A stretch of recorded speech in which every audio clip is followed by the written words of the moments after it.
My name is जी के सैनी और super element 119 channel में आपका स्वागत है।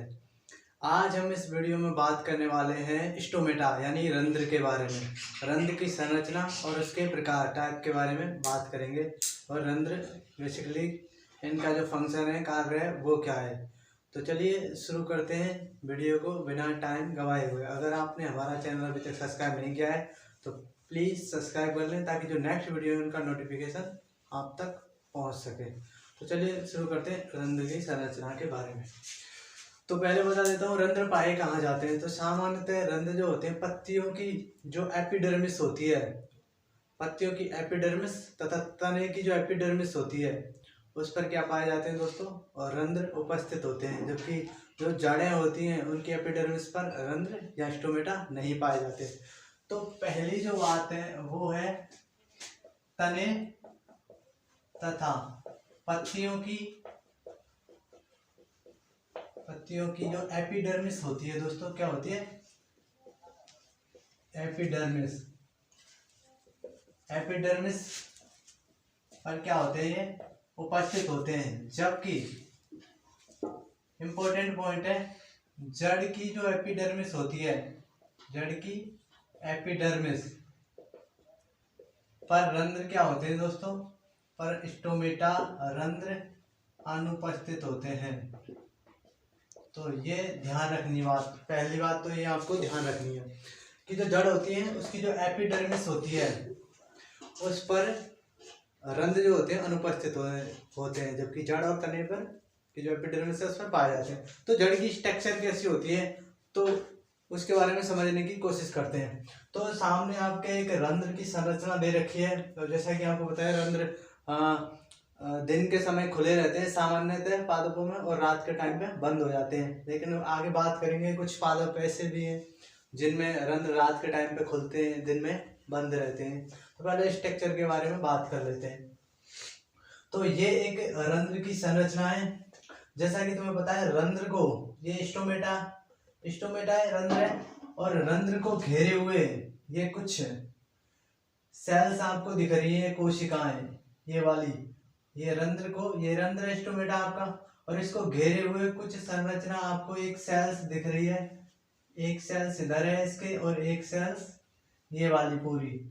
ये कोशिकाएं क्या कहलाती हैं दोस्तों, ये गाइड सेल कहलाती हैं। गाइड सेल या सहायक कोशिकाएं बोलते हैं इनको। ये आपका रंध्र हो गया, और रंध्र को घेरे हुए क्या होती है दोस्तों, सहायक कोशिकाएं पाई जाती हैं। ये सहायक कोशिकाएं होती हैं। अब सहायक कोशिकाएं जो होती हैं वो द्विबीजपत्री होते हैं, उनमें किडनी शेप की होती हैं। यानी कि जो सहायक कोशिकाएं वो क्या होती हैं, द्विबीजपत्री पादप होती है, उनमें तो किडनी के शेप की होती हैं। कैसी होती हैं, किडनी शेप। यानी कि जो डाइकोट होते हैं, डाइकोट में जो गाइड सेल होती है, जीसी गाइड सेल जो होती है वो कैसी होती है दोस्तों, किडनी वृक्क के समान होती है, वृक्क के समान होती है।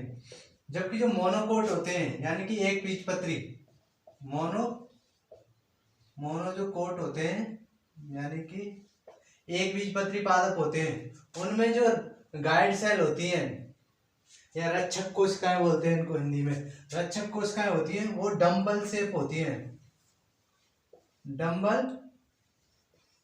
डंबल के आकार की होती है दोस्तों, ध्यान रखना है। मोनोकोट में डंबल के आकार की, जबकि डाइकोट में किसके, वृक्क या किडनी के आकार की होती है।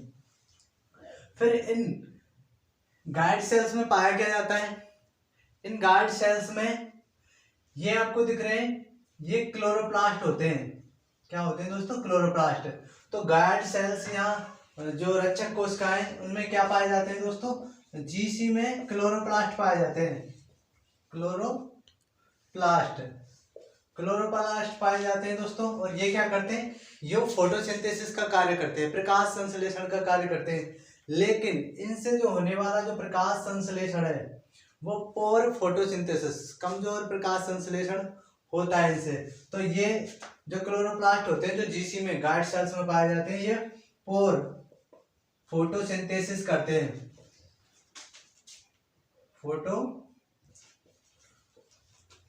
सिंथेसिस, तो प्रकाश संश्लेषण करते हैं लेकिन कमजोर। ठीक है दोस्तों, इसके बाद में जीसी में क्या पाए जाते हैं, ये कुछ तंतु जैसी संरचनाएं आपको दिख रही हैं, ये अरीय रूप से विन्यासित होती है जीसी में, तो माइक्रोफाइब्रिल बोला जाता है इनको, सूक्ष्म तंतु बोला जाता है, सूक्ष्म तंतु। तो जीसी में और क्या होता है, जीसी में अरीय रूप से विन्यासित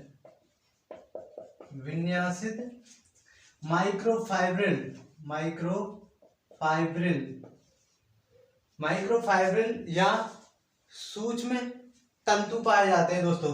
ये क्या करते हैं, ये रंध्र को खोलने में और बंद होने में, यानी कि रंध्रों की ओपनिंग और क्लोज होने में क्या करते हैं, हेल्प करते हैं। कौन, माइक्रोफाइब्रिल। इसके अलावा जो जीसी होती है ना, जीसी, ये भी गाइड सेल जो होती है, ये भी रंध्रों के खोलने और बंद होने में हेल्प करती है। वो कैसे करती है, जब इसकी जो थ्योरी पढ़ेंगे सेल्स के बंद होने की, जो स्टोमेटा है उनके बंद और खुलने की जो आगे सिद्धांत आएंगे उनको पढ़ेंगे, उसमें बताऊंगा कि जो गाइड सेल्स होता है उसके ओपी, यानी कि जो ऑस्मोटिक प्रेशर होता है, ओपी परासरण दाब,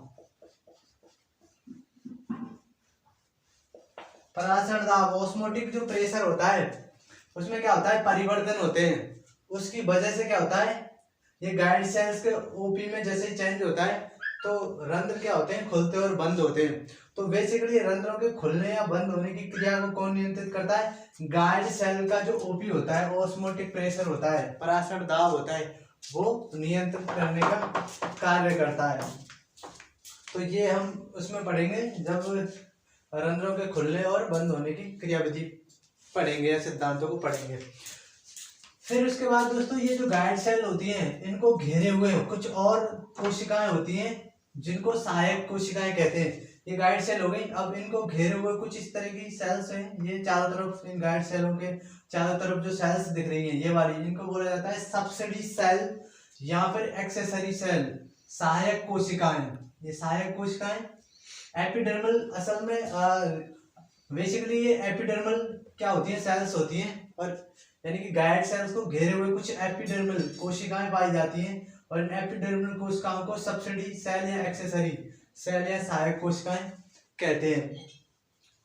तो ये थी दोस्तों एक रंध्र की संरचना। और जैसा कि मैंने बता ही चुका हूँ कि जो रंध्र होते हैं वो दिन के टाइम पे क्या होते हैं, खुले रहते हैं, और रात के टाइम पर बंद हो जाते हैं। तो लेकिन मैंने ये भी बात कही थी कि लेकिन कुछ पादप ऐसे भी हैं जिनमें रंध्र जो होते हैं दिन के टाइम पे तो क्या होते हैं, बंद होते हैं, लेकिन रात के टाइम पे खुले रहते हैं। वो कौन से पादप होते हैं, उनके बारे में बात कर लेते हैं। अगर आप स्क्रीनशॉट लेना चाहते हो तो ले सकते हैं। कहते हैं दोस्तों कि जो रंध्र जो होते हैं वो कौन से प्लांट है जिनमें रंध्र रात के टाइम पे खुलते हैं। तो दोस्तों ध्यान रखना, बहुत ही इंपॉर्टेंट है, CAM यानी कि जीरोफाइट, यानी कि जो मरुद्वंदी पादप होते हैं जो सामान्यतः रेगिस्तान में पाए जाते हैं, उनमें क्या होता है, उनमें जो रंध्र होते हैं, रंध्र क्या होते हैं दोस्तों, रंध्र रात में खुलते हैं। रात में क्या होते हैं दोस्तों, खुलते हैं। दिन में क्या होता है दोस्तों, दिन में बंद रहते हैं, दिन में बंद रहते हैं। CAM पादप जो होते हैं, जीरोफाइट मरुद्वंदी जो पादप होते हैं, उनमें रात में रंध्र क्या होते हैं, रात में खुलते हैं, और दिन में क्या होता है दोस्तों, बंद रहते हैं। तो ये भी आपको ध्यान रखना है। अब बात करते हैं रंध्रों के प्रकार। तो रंध्र सामान्यतः कई प्रकार के होते हैं। टाइप के बारे में बात कर लेते हैं। टाइप, तो पहला है सेब व सहतूत प्रकार, यानी कि एप्पल एंड मालबेरी टाइप प्रकार के रंध्र। इसमें क्या होता है दोस्तों, इसमें जो रंध्र होते हैं, रंध्र पत्ती की कहाँ पाए जाते हैं, पत्ती की निचली सतह पर रंध्र अधिकांश पाए जाते हैं। दूसरा प्रकार आता है पोटैटो, यानी कि आलू प्रकार, पोटैटो टाइप। इसमें क्या होता है दोस्तों, इसमें जो रंध्र होते हैं वो कहाँ पाए जाते हैं, सामान्यतः निचली सतह पर पाए जाते हैं। निचली सतह पर, पत्ती की निचली सतह पर अधिकांश पाए जाते हैं। कुछ कुछ पत्ती की ऊपरी सतह पर भी पाए जाते हैं, ऊपरी सतह पर भी पाए जाते हैं। पोटैटो प्रकाश, ये सोलिनेसी कुल में पाया जाता है। ये सेब सहतूत में पाए जाते हैं सामान्यतः। आलू प्रकार किसमें पाए जाते हैं, सोलिनेसी कुल, जैसे कि मिर्च हुई आपकी, आलू हुआ, ठीक है दोस्तों, उसमें पाए जाते हैं। थर्ड प्रकार आता है जई प्रकार। जई प्रकार, इसको ओट टाइप बोला जाता है, जई प्रकार को ओट टाइप। इसमें क्या होता है, पत्ती की दोनों सतह पर, यानी कि ऊपर और नीचे, पत्ती की दोनों सतहों पर, दोनों सतहों पर, यानी कि दोनों सरफेस पर रंध्र उपस्थित। तो दोनों सतहों पर रंध्र उपस्थित होते हैं।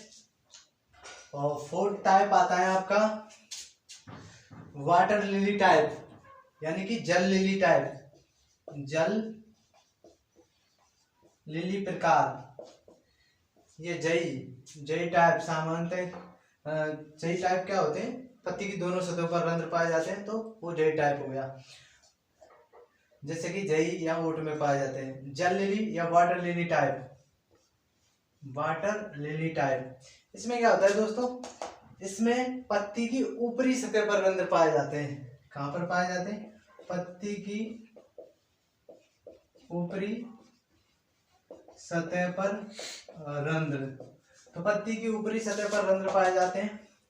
और पांचवें टाइप के बारे में, और पांचवा टाइप है पोटोमोजीटोन टाइप है। इसमें क्या होता है, इसमें रंध्र क्या होते हैं दोस्तों, रंध्र निष्क्रिय होते हैं। क्या होते हैं, निष्क्रिय। रंध्र सामान्यतः कैसे पाए जाते हैं, निष्क्रिय पाए जाते हैं, यानी पत्ती की सरफेस पर रंध्र तो होते हैं लेकिन निष्क्रिय अवस्था में होते हैं, कार्यशील नहीं होते, कार्य विहीन होते हैं एक तरह से, पोटोमोजीटोन। तो ये रंध्रों के क्या थे दोस्तों, रंध्रों के प्रकार थे। अब बात करते हैं रंध्र के कार्य के बारे में, रंध्र क्या कार्य करते हैं, उनके फंक्शन क्या है।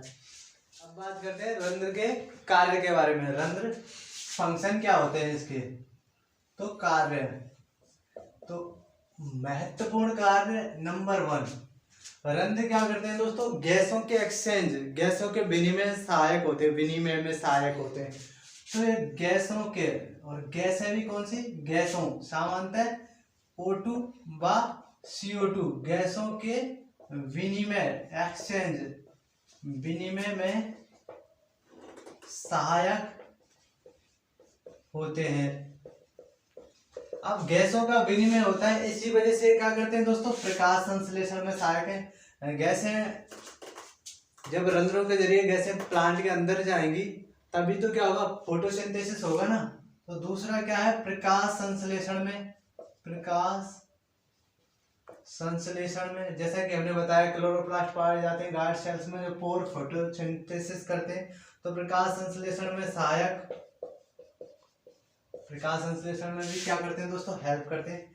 तीसरा, रंध्रों के जरिए क्या होता है, ट्रांसपीरेशन होता है, वाष्पोत्सर्जन होता है। तो वाष्पोत्सर्जन में सहायक होते हैं, वाष्पोत्सर्जन, तो वाष्पोत्सर्जन या ट्रांसपीरेशन में सहायक। अब वाष्पोत्सर्जन होगा दोस्तों जब जो पत्तियां होती हैं उनमें रंध्र पाए जाते हैं, उनके जरिए वाष्पोत्सर्जन होगा। तो क्या होगा दोस्तों, वाष्पोत्सर्जन होगा तो पादप में जल की कमी आएगी, जल की कमी आएगी तो क्या होगा दोस्तों, ये जड़ के लिए, जड़ को क्या करेंगे, जमीन के अंदर से जल को अवशोषित करने में क्या करेंगे, उनको प्रेरित करेंगे।